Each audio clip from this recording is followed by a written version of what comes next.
예레미야 32장 16절에서 25절입니다. 나는 네리야의 아들 바룩에게 그 매매 계약서를 넘겨주고 나서 주님께 이렇게 기도드렸다. 아, 주 하나님 보십시오. 크신 권능과 펴신 팔로 하늘과 땅을 지으신 분이 바로 주님이시니 주님께서는 무슨 일이든지 못하시는 일이 없으십니다. 주님께서는 은혜는 수천 대에 이르기까지 베풀어 주시지만 주님의 조상의 죄는 반드시 자손이 치르게 하시는 분이시며 위대하시고 전능하신 하나님이시요 만군의 주님으로 이름을 떨치시는 분이십니다. 주님께서는 계획하시는 일도 크시고 실천하는 힘도 강하시며 사람들의 모든 삶을 감찰하시고 각자의 행동과 행실의 결실에 따라서 갚아주십니다. 주님께서는 이집트 땅에서 많은 징조와 기적들을 나타내 보이셨고 오늘날까지 이스라엘 안에서뿐만 아니라 모든 사람에게 그와 같이 하셔서 주님의 이름을 오늘날과 같이 더 높게 하셨습니다. 주님께서는 강한 손과 편팔로 적들이 무서워 떨게 하는 많은 징조와 기적들을 나타내시면서 주님의 백성 이스라엘을 이집트 땅에서 이끌어내셨습니다. 주님께서는 그들에게 주겠다고 그들의 조상에게 맹세하신 이 땅, 곧 젖과 꿀이 흐르는 이 땅을 그들에게 주셨습니다. 그래서 그들이 들어와 이 땅을 차지하였습니다. 그러나 그들은 주님께 순종하지도 않고 주님의 율법에 따라서 살지도 않고 주님께서 그들에게 실천하라고 분부하신 모든 것을 실천하지 않았습니다. 그래서 주님께서는 그들에게 이 모든 재앙을 당하게 하셨습니다. 이 도성을 점령하려고 쌓은 토둔을 보십시오. 이 도성은 전쟁과 기근과 연병을 보았습니다. 바벨로니아 군대가 이 도성으로 쳐들어와서 이 도성을 점령하였습니다. 주님께서 말씀하신 일이 그대로 들이닥쳤으며 주님께서는 이루어진 이 일을 친히 보고 계십니다. 주 하나님 어찌하여 주님께서는 이 도성이 이미 바벨로니아 군대의 손에 들어가게 되었는데 저들은 돈을 주고 밭을 사며 정인들을 세우라고 말씀하셨습니까? 아멘. 16절에 나는 네리야의 아들 바룩에게 그 매매 계약서를 넘겨주고 나서 주님께 이렇게 기도드렸다고 했습니다. 예레미야의 기도는 민족의 멸망에 대한 예레미야의 비통한 심정을 담고 있습니다. 이방인 바벨론의 칼날에 유다 백성들이 능욕당할 것을 생각하며 깊은 시름에 빠졌습니다. 인간의 생각과는 다른 하나님의 섭리를 더욱 이해하고픈 심정을 간절히 표현하고 있습니다. 17절에 아, 주 하나님 보십시오. 크신 권능과 펴신 팔로 하늘과 땅을 지으신 분이 바로 주님이시니 주님께서는 무슨 일이든지 못하시는 일이 없으십니다라고 했습니다. 기도를 시작하면서 하나님의 권능을 찬양합니다. 유다의 멸망이 하나님의 권능이 부족해서가 아니라 하나님의 깊으신 경륜의 결과라는 것을 직시하고 있는 기도입니다. 18절에 주님께서는 은혜는 수천 대에 이르기까지 베풀어 주시지만 그랬습니다. 수천은 무한수입니다. 하나님의 은혜가 그를 경외하는 모든 자에게 임하게 되는 것을 나타내는 표현입니다. 18절에 조상의 죄는 반드시 자손이 치르게 하시는 분이시며 라고 했습니다. 아비의 죄악을 죄가 없는 자녀에게 갚으신다는 뜻이 아닙니다. 어떤 종류의 죄도 하나님 앞에서 숨기거나 어물쩍 넘어갈 수 없다는 뜻입니다. 에베소 6장 4절에 또 아버지되니 여러분의 자녀를 노엽게 하지 말고 주님의 훈련과 훈계로 기르십시오라고 했습니다. 부모가 죄악의 수렁에서 헤어나지 못할 때 그 자녀는 그 부모의 죄악을 답습하게 되어 그 자녀에 대한 심판은 필연적이라는 뜻입니다. 유다는 부모의 죄를 답습하다가 멸망하였습니다. 부모가 짓는 죄를 자녀가 짓고 그 자손이 짓다가 멸망했습니다. 18절에 위대하시고 전능하신 하나님이시여 만군의 주님으로 이름을 떨치시는 분이십니다 라고 했습니다. 만군의 주님은 온 우주의 주권자이심을 나타내는 하나님의 이름입니다. 19절에 주님께서는 계획하시는 일도 크시고 실천하시는 힘도 강하시며 라고 했습니다. 큰 일을 계획하시고 또 강력하게 일을 하시는 하나님이십니다. 19절에 사람들의 모든 삶을 감찰하시고 각자의 행동과 행실의 결실에 따라서 갚아주십니다라고 했습니다. 그 행한대로 현세에서도 이루어진다는 현세적인 인과응보 논리를 의미하지는 않습니다. 현세에서는 악인이 의인보다 잘 되는 경우가 얼마든지 있습니다. 본구절은 궁극적인 의미에서 말하는 것입니다. 최후의 심판을 염두에 둔 표현입니다. 하나님은 현세에서도 악인을 징벌하셔서 하나님의 정의를 드러내십니다. 세상 마지막에는 의인과 악인을 나누어 그 행한 대로 보응하시는 최후의 심판이 있게 될 것을 보여주는 말씀이기도 합니다. 행한 대로 갚으시는 것은 구약 성경에서 이스라엘의 역사에서 흔히 발견됩니다. 예레미야가 하나님의 정의의 보응을 말하는 것은 유다에게 내린 하나님의 징계의 정당성을 언급하고 이 확인을 통해 자신의 비통한 마음이 방향 없이 전개되지 않도록 하기 위함입니다.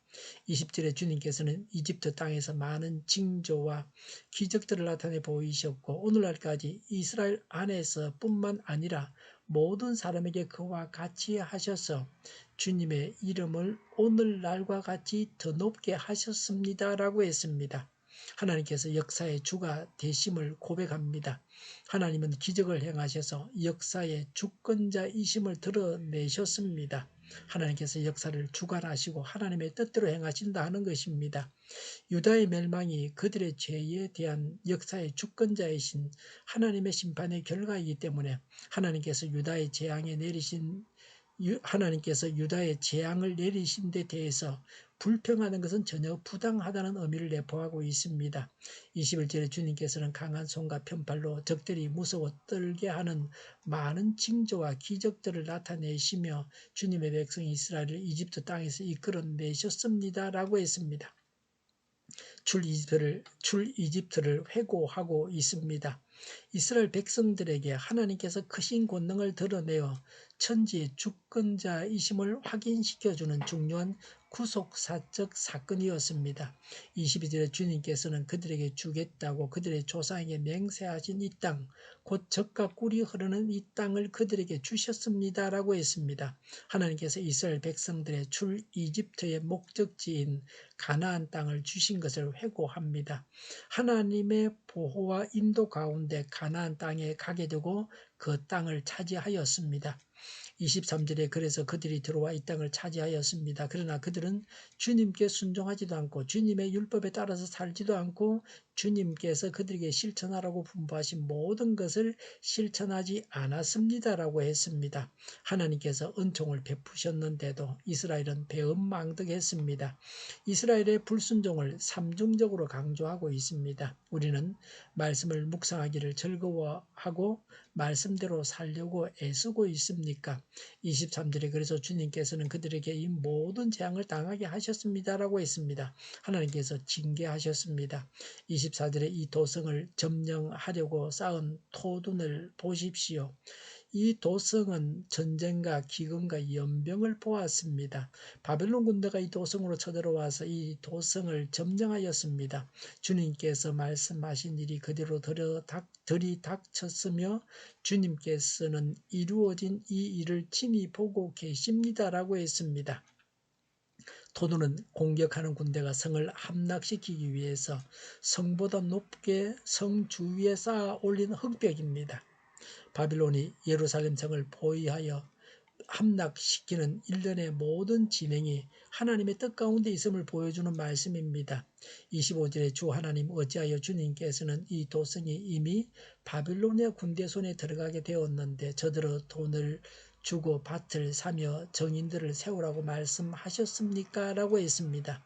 인간적으로는 도저히 하나님의 말씀을 이해할 수 없었습니다.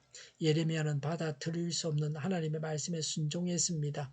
예레미야는 하나님의 의도를 알았습니다. 그러나 70년 이후에 있을 회복의 긴 여정과 그동안에 있을 고난을 생각해 볼 때 그 역시 곤혹스러웠던 것입니다. 하나님은 정의로 심판하십니다. 그러나 사랑으로 회복시키기도 하십니다. 하나님께서 온전히 회복시키심을 믿어야 합니다. 하나님을 믿고 하나님께 순종해야 합니다. 기도하겠습니다. 하나님을 믿습니다. 하나님께 믿음으로 순종합니다. 하나님의 정의의 심판과 회복을 믿습니다. 정의가 강물처럼 흘러가게 하여 주시옵소서. 교회가 분열되지 않고 하나가 되게 하여 주시옵소서. 교회가 한 목소리를 내게 하여 주시옵소서. 약속을 죽이는 강대국이 사라지게 하여 주시옵소서. 죄를 인권이라고 하는 악한 교회들과 교육부와 법무부와 모든 정당한 단체들이 사라지게 하여 주시옵소서. 주사파와 공산당과 이적단체들이 사라지게 하여 주시옵소서. 악한 언론과 악한 국회의원과 악한 단체들이 사라지게 하여 주시옵소서. 하나님을 대적하는 법과 있어서는 안 될 법을 만들지 않게 하옵소서. 있어야 할 법을 폐기하지 않게 하옵소서. 일하는 자들이 정당한 대우를 받게 하여 주시옵소서. 놀고 먹는 자가 없게 하여 주시옵소서. 일을 만드는 자가 아니고 일을 하는 자가 되게 하여 주시옵소서. 파업과 시위가 그치게 하여 주시옵소서. 눈먼 지도자, 악한 지도자, 자기 배만 불리는 지도자가 사라지게 하여 주시옵소서. 앞을 보고 선한 것을 분별해서 앞길을 제시하고 섬기는 지도자만 있게 하여 주시옵소서. 하나님께서 주신 권세로 섬기는 자가 강해지게 하여 주시옵소서. 지도자들과 백성들에게 선한 것을 분별하는 지혜를 주옵소서. 업무방해가 없게 하시고 업무에 충실하게 하여 주시옵소서. 망해할 사업들은 망하게 하시고 흥해할 사업들은 흥하게 하옵소서. 망해할 사업들을 붙들다가 나라가 망하지 않게 하여 주시옵소서. 망할 자가 망하고 흥할 자가 흥하게 하여 주시옵소서. 망할 자가 망하지 않아서 나라가 망하지 않게 하여 주시옵소서. 망할 나라가 망하고 흥할 나라가 흥하게 하여 주시옵소서. 쓰레기 더미를 지지지 말고 성령에서 보물을 찾게 하여 주시옵소서. 기도하는 기쁨, 응답받는 기쁨, 성도들이 모여서 교제하는 기쁨, 하나님 말씀 안에서 누리는 기쁨을 누리게 하여 주시옵소서. 말씀이 주는 기쁨을 누리게 하여 주시옵소서. 주일 준비를 잘하고 내일은 하나님 앞에 아름다운 예배를 드리게 하여 주시옵소서. 우리 동일교회가 만구는 집 하게 하여 주시옵소서. 저희의 간절한 간구에 응답하여 주시옵소서. 예수 이름으로 명하노니 모든 병만은 물러가고 몸의 모든 부분들은 온전하게 될지어다. 신유의 기적을 베푸셔서 지금도 저희의 질병을 고쳐주시옵소서. 코로나로 신음하는 모든 자들을 고치시고 온전케 하여 주시옵소서. 저희와 교회와 이 나라의 민족을 불쌍히 여겨 주시옵소서. 모든 악한 것들을 제거하여 주시옵소서. 하나님께서 기뻐하시는 교회와 나라가 되게 하여 주시옵소서. 경제가 나아지고 물가 인상과 달러 강세가 꺾이게 하시며 포항 기업들의 수해 복구가 빨리 완료되게 하시며 자재비가 인하되게 하여 주시옵소서. 출산의 기쁨을 누리게 하여 주시옵소서. 가공 음식들이 건강하게 하는 먹거리가 되게 하여 주시옵소서. 늘 맑은 공기를 마실 수 있게 하여 주시옵소서. 노조가 망하고 청년들이 흥하게 하여 주시옵소서. 청년들의 앞길을 열어주시고 합교의 영광을 누리게 하여 주시옵소서. 오늘도 하나님 안에서 차고 넘치는 삶, 복된 삶을 살게 하여 주시옵소서. 감사와 찬양을 주님께 돌려드리며 예수님의 이름으로 기도하옵나이다. 아멘.